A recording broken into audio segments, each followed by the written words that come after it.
एक तत्व नाम दृढ धरे मना, हरीसी करुणा येईल तुझी, हरीसी करुणा येईल तुझी, हरीसी करुणा येईल तुझी. ते नाम सोपे रे राम कृष्ण गोविंद, वाचेशी सद्गद जपे आधी, वाचेशी सद्गद जपे आधी, वाचेशी सद्गद जपे आधी. नाम परते तत्व नाही रे अन्यथा, वाया आणिक पंथा जाशील झणी, वाया आणिक पंथा जाशील झणी, वाया आणिक पंथा जाशील झणी. ज्ञानदेव मौन जप माळंतरी, ज्ञानदेव मौन जप माळंतरी, ज्ञानदेव मौन जप माळंतरी.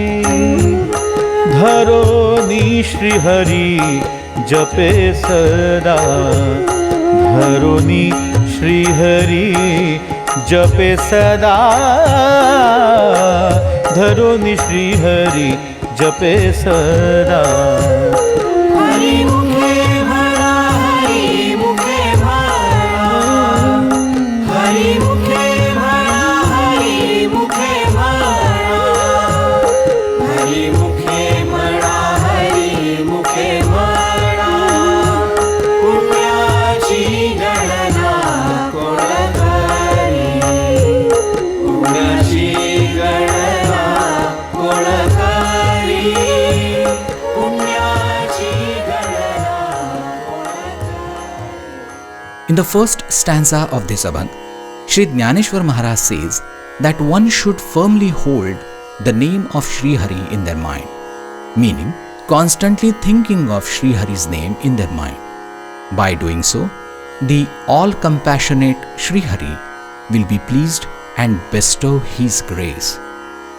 Sri Jnaneshwar Maharaj further says that the name Rama Krishna Govinda is very simple to chant, but it requires a mind that is deeply devoted to the Lord, a mind that is filled with the divine love. The importance of chanting with such a devoted mind is immense.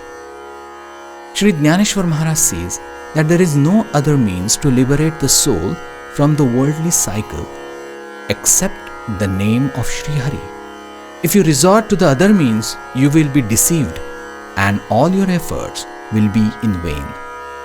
In the final stanza, Sri Jnaneshwar Maharaj says that I have taken a vow of silence and with a rosary in my heart, I constantly chant the name of Sri Hari.